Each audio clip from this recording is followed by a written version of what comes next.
Hello ಸ್ನೇಹಿತರೆ, ಎಲ್ಲರಿಗೂ ನಮಸ್ಕಾರ. ಕವ್ಯ ಯೂಟ್ಯೂಬ್ ಚಾನಲ್ಗೆ ಎಲ್ಲರಿಗೂ ಸ್ವಾಗತ.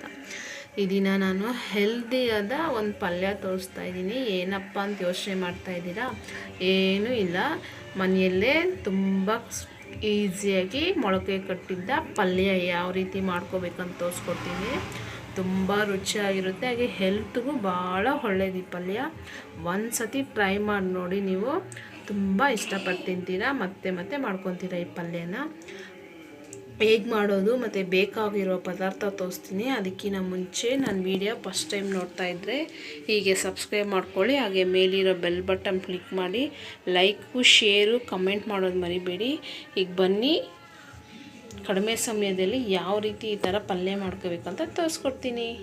ಈಗ ಬನ್ನಿ, ಮಾಡುವ ವಿಧಾನ ಮತ್ತು ಬೇಕಾಗಿರೋ ಪದಾರ್ಥ ತೋರಿಸ್ಕೊಡ್ತೀನಿ. ಹೆಲ್ದಿಯಾದ ಡಿಶ್ ಇದು ನೋಡಿ. ನಾನು ಒಂದು ಬೌಲ್ ಆಗೋಷ್ಟು ಮೆಂತ್ಯ ಕಾಳಿನ ಮೊಳಕೆ ತೊಗೊಂಡಿದ್ದೀನಿ. ನೋಡಿ, ಆರೋಗ್ಯಕ್ಕೆ ತುಂಬ ಒಳ್ಳೆಯದಿದು. ಶುಗರು, BP, ಈ ಮೂಳೆ ನೋವು ಅದೆಲ್ಲ ಇರುತ್ತಲ್ಲ, ಅದಕ್ಕೆ ಭಾಳ ಒಳ್ಳೆಯದಿದು.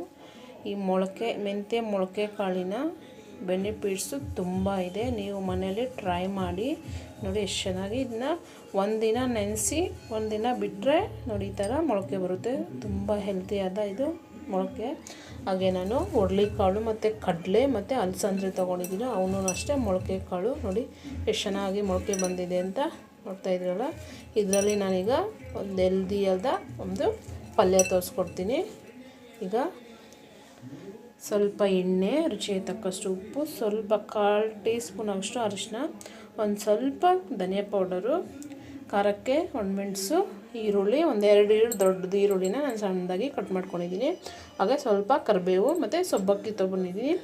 ಸಬ್ಬಕ್ಕಿ ಸೊಪ್ಪು ನೀವು ಬೇಕಾದರೆ ಆ್ಯಡ್ ಮಾಡ್ಕೊಳ್ಳಿ, ಇಲ್ಲ ಸ್ಕಿಪ್ ಮಾಡ್ಬೋದು. ಇದನ್ನು ಈಗ ನಾನು ಮನೇಲಿತ್ತು ಅಂತ ಆ್ಯಡ್ ಮಾಡ್ತಾಯಿದ್ದೀನಿ. ಟೇಸ್ಟ್ ತುಂಬ ಚೆನ್ನಾಗಿರುತ್ತೆ. ನೀವು ಮನೇಲಿದ್ದರೆ ಆ್ಯಡ್ ಮಾಡ್ಕೊಳ್ಳಿ, ಇಲ್ಲ ಸ್ಕಿಪ್ ಮಾಡ್ಕೊಬೋದು.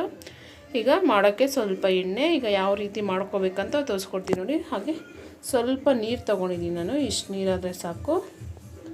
ನೋಡಿ, ನಾನು ಪಲ್ಯ ಮಾಡ್ಕೊಳ್ಳೋಕ್ಕೆ ನಾನು ಸ್ಟವ್ ಮೇಲೆ ಒಂದು ಬಾಣಲಿ ಇಟ್ಟಿದ್ದೀನಿ. ಬಾಣಲಿ ಬಿಸಿಯಾಗಿದೆ. 1-2 ಟೇಬಲ್ ಸ್ಪೂನ್ ಆಗೋಷ್ಟು ಎಣ್ಣೆ ಸೇರಿಸ್ಕೊಂಡಿದ್ದೀನಿ. ಎಣ್ಣೆ ಚೆನ್ನಾಗಿ ಕಾದಿದೆ. ಈಗ ಈರುಳ್ಳಿ ಆ್ಯಡ್ ಮಾಡ್ಕೊತೀನಿ. ಈರುಳ್ಳಿನ ಸ್ವಲ್ಪ ಚೆನ್ನಾಗಿ ಎಣ್ಣೆಯಲ್ಲಿ ಹುರ್ಕೊಳ್ಳೋಣ. ಏನು ಜಾಸ್ತಿ ಫ್ರೈ ಮಾಡಬೇಕಂತೇನಿಲ್ಲ, ಲೈಟಾಗಿ ಹುರ್ಕೊಂಡ್ರೆ ಸಾಕು. ನೋಡಿ ಈ ಥರ ನೋಡಿ, ಇಷ್ಟಾದರೆ ಸಾಕು. ಈಗ ನಾನು ಕರಿಬೇವು ಮತ್ತು ಖಾರಕ್ಕೆ ಒಣಮೆಣಸು ತೊಗೊಂಡಿದ್ದೆಲ್ಲ ಅದನ್ನು ಸೇರಿಸ್ಕೊತಾ ಇದ್ದೀನಿ. ಸೊ ಇದನ್ನ ಚೆನ್ನಾಗಿ ಮಿಕ್ಸ್ ಮಾಡ್ಕೊಳ್ತೀವಿ ಈ ಥರ. ಈಗ ನಾವು ಮೊಳಕೆ ಕಾಳನ್ನ ಸೇರಿಸ್ಕೊಳ್ಳೋಣ. ನೀಟಾಗಿ ವಾಶ್ ಮಾಡಿ ನಾನು ತೊಗೊಂಡಿದ್ದೀನಿ. ಈಗ ನಾನು ಮೊಳಕೆ ಕಾಳನ್ನ ಸೇರಿಸ್ಕೊತೀನಿ. ನೋಡಿ, ನಾನು ಮೊಳಕೆ ಕಾಳನ್ನ ಸೇರಿಸ್ಕೊತಾ ಇದ್ದೀನಿ ಚೆನ್ನಾಗಿ. ಹಾಗೆ ಮೆಂತ್ಯ ತೊಗೊಂಡಿದ್ನಲ್ಲ, ಮೆಂತ್ಯ ಮೊಳಕೆ ಕಾಳನ್ನ ಅದನ್ನು ಸೇರಿಸ್ಕೊತಾ ಇದ್ದೀನಿ. ಇದನ್ನು ಹಾಗೇನೂ ತಿನ್ಬೋದು ನೀವು. ಈ ಮಕ್ಕಳಿರ್ತಾರಲ್ಲ, ಮಕ್ಕಳಿಗೆ ಹಾಗೆ ಕೊಟ್ಟರೆ ತಿನ್ನಲ್ಲ ಅಂತ ಈ ಥರ ಒಂದು ಪಲ್ಯ ಮಾಡ್ತಾಯಿದ್ದೀನಿ. ತುಂಬ ರುಚಿಯಾಗಿರುತ್ತೆ. ಹೆಲ್ದಿಯಾದ ಮೊಳಕೆ ಕಾಳಿನ ಪಲ್ಯ.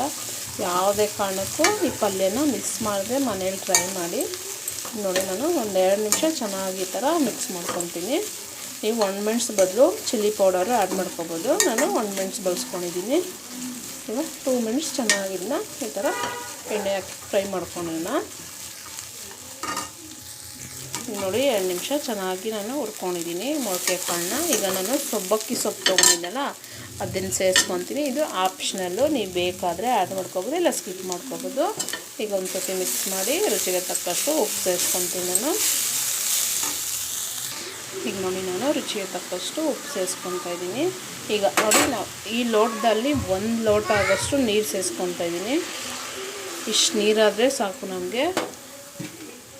ಈಗ ಒಂದು ಸತಿ ಚೆನ್ನಾಗಿ ಥರ ಮಿಕ್ಸ್ ಮಾಡಿ, ಈಗ ಲಿಡ್ ಕ್ಲೋಸ್ ಮಾಡಿ ಒಂದು 5 ಮಿನಿಟ್ಸು ನಾನು ಈಗ ಇದನ್ನು ಹಾಗೆ ಬಿಟ್ಬಿಡ್ತೀನಿ. ಆಗ ಚೆನ್ನಾಗಿ ಕಾಳು ಅನ್ನೋದು ಚೆನ್ನಾಗಿ ಬಾಯ್ಲ್ ಆಗುತ್ತೆ. ನೀರು ಆ್ಯಡ್ ಮಾಡ್ದೇ ನಾವು ಇದನ್ನ ತಿನ್ಬೋದು ಪಲ್ಯ ಥರ. ಈ ಮಕ್ಕಳು ತಿನ್ನಲ್ಲ ಅಂತ ನಾನು ಸ್ವಲ್ಪನೇ ನೀರು ಆ್ಯಡ್ ಮಾಡ್ಕೊಂಡಿದ್ದೀನಿ. ಚಪಾತಿಗೆ, ರೊಟ್ಟಿಗೆ ಸೂಪರಾಗಿರುತ್ತೆ. ಹಾಗೆ ನೀವು ಸೈಡ್ ಡಿಶ್ ಆಗಿನೂ ಇದನ್ನ ಅದೇ ಬರೀ ಪಲ್ಯನೇ ತಿನ್ಬೋದು, ಅಷ್ಟು ಚೆನ್ನಾಗಿರುತ್ತೆ. ಈಗ ನಾನು ಲಿಡ್ ಕ್ಲೋಸ್ ಮಾಡಿ ಒಂದು 5 ಮಿನಿಟ್ಸ್ ಬೇಯಿಸ್ಕೊತೀನಿ ಇದನ್ನ. ಈಗ ನೋಡಿ, 5 ನಿಮಿಷ ಆಗಿದೆ. ಲಿಡ್ ಓಪನ್ ಮಾಡಿ ನೋಡೋಣ. ನೋಡಿ, ನೀರಿನ ಅಂಶ ಎಲ್ಲ ಕಮ್ಮಿಯಾಗಿ ಕಾಳು ಸೊಪ್ಪು ಮತ್ತು ಅರ್ಧಂಬರ್ಧ ಬೆಂದಿದೆ. ಇಷ್ಟಾದರೆ ಓಕೆ ನನಗೆ. ಈಗ ನಾನು ಅರಿಶಿನ ಪೌಡರು ಮತ್ತು ಧನಿಯಾ ಪೌಡರ್ ತೊಗೊಂಡಿದ್ದೆನೋ ಅದನ್ನು ಸೇರಿಸ್ಕೊತೀನಿ. ನೋಡಿ, ಧನಿಯಾ ಪೌಡರು ಮತ್ತು ಅರಿಶಿನ ಪೌಡರ್ ಸೇರಿಸ್ಕೊತಾ ಇದ್ದೀನಿ. ಈಗ ಒಂದು 2 ನಿಮಿಷ ಚೆನ್ನಾಗಿ ಇದನ್ನ ಹೊಂದ್ಕೊಳ್ಳೋಗೆ ಮಿಕ್ಸ್ ಮಾಡಿಕೊಂಡೆ ಹೆಲ್ದಿಯಾದ ಮೊಳಕೆ ಕಾಳಿನ ಪಲ್ಯ ರೆಡಿಯಾಗಿದೆ ಅಂತ.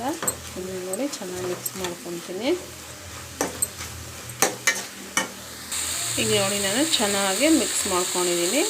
ಈಗ ಸ್ಟವ್ ಆಫ್ ಮಾಡ್ಕೊಂಡು ಸರ್ವ್ ಮಾಡಿ ತೋರಿಸ್ತೀನಿ ನೋಡಿ ಹೆಲ್ದಿಯಾದ ಮೊಳಕೆ ಕಾಳಿನ ಪಲ್ಯ ರೆಡಿಯಾಗಿದೆ. ಸರ್ವ್ ಮಾಡಿದ್ದೀನಿ. ನೀವು ಮನೇಲಿ ಟ್ರೈ ಮಾಡಿ ಹೇಗೆ ಬಂತು ಅಂತ ಕಮೆಂಟು, ಲೈಕು, ಶೇರ್ ಮಾಡೋದು ಮರಿಬೇಡಿ. ಬಾಯ್.